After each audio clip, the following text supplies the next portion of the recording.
Faltando 9 dias para a realização das eleições gerais do segundo turno, o juiz eleitoral Juliano Hermert reuniu a imprensa de Juara na tarde de quinta-feira, dia 20 de outubro, onde falou sobre diversos assuntos relacionados às eleições gerais. O magistrado ainda fez um balanço de como foi o primeiro turno no município de Juara. Na data de hoje estamos fazendo a cerimônia de carga e lacre para as urnas que serão utilizadas no domingo, dia 30, para o segundo turno das eleições aqui na 27ª Zona Eleitoral. Durante essa cerimônia, há a inclusão dos eleitores e dos candidatos à presidência da República que disputam o segundo turno das eleições. Inicialmente é feita a carga de cada urna, que é a alimentação da urna com o nome dos eleitores habilitados a votar em cada sessão e o nome dos candidatos à presidência da República. Posteriormente é feita a vedação com os lacres, para garantir que a urna é inviolável.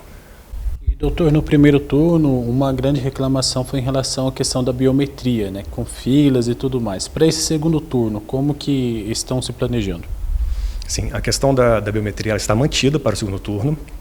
É até um pedido da Justiça Eleitoral para que os eleitores tenham paciência, que todos aqueles eleitores que fizeram cadastramento biométrico ou aqueles eleitores que tenham feito autorização cadastral, por exemplo, na emissão de algum documento em que há a exigência de cadastramento biométrico, vai ser exigido a biometria.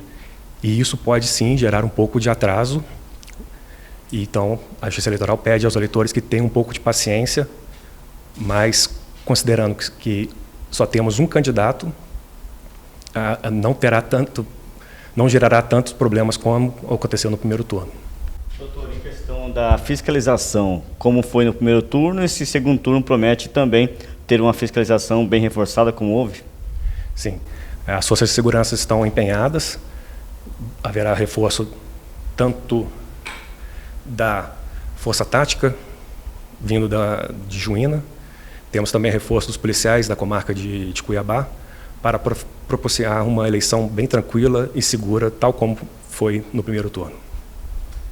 Doutor, agora, como o senhor falou aí, são só 2 candidatos, né? Apenas um voto, né? Então isso poderá agilizar mais, né? Mas o eleitor tem que ficar atento também às normas, né? E principalmente ao horário, né? Que na eleição de primeiro turno nós tivemos aí muita gente que chegou atrasado, ficou na fila e a eleição teve que se estender até mais tarde para atender aqueles que já estavam na fila, né? Sem dúvida, é bem lembrado, a Justiça Eleitoral reforça o horário de votação, que é das 7 às 4 horas. E aí o eleitor se atente a não perder horário. Tivemos casos, poucos casos na verdade, em que o eleitor chegou após o encerramento das eleições. Então, a Justiça Eleitoral reforça 7 horas até as 4 horas é o horário de votação desse segundo turno. E, doutor, referente à questão de denúncias, né, caso o eleitor vê alguma irregularidade, né, como que ele deve proceder?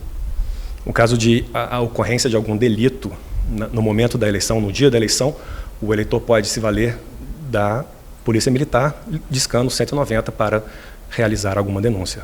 Doutor, em questão dos carros credenciados para buscar as pessoas nas aldeias, nos distritos, como vai funcionar?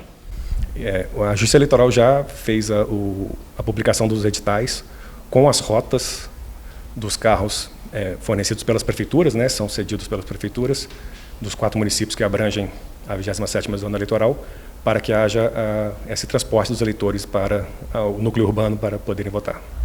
Doutor, referente a um vídeo que circulou pelas redes sociais, onde aparecia um carteiro, né, e algumas pessoas afirmavam que algum candidato estaria sendo favorecido, né? Como que a Justiça Eleitoral procedeu em relação a esse caso?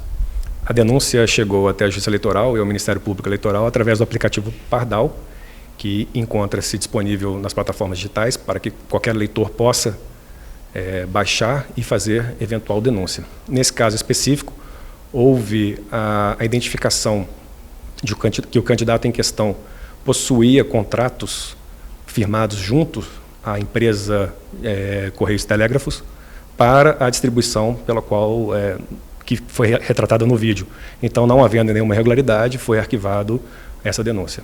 Doutor, muitos eleitores têm dúvidas, né, em relação ao que é permitido durante ali a eleição, né? Por exemplo, adesivos com números de candidatos, camisetas. Isso pode também, a questão das praguinhas?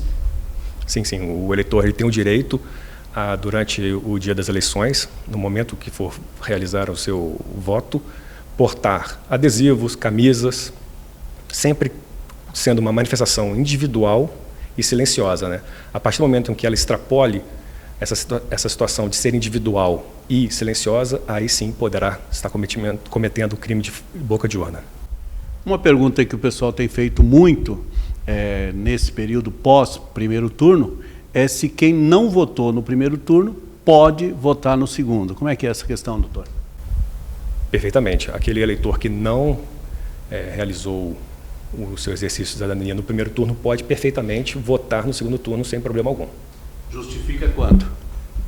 Tem que justificar. Tem que justificar, sim. Vai fazer a justificativa após o encerramento do segundo turno junto à Justiça Eleitoral.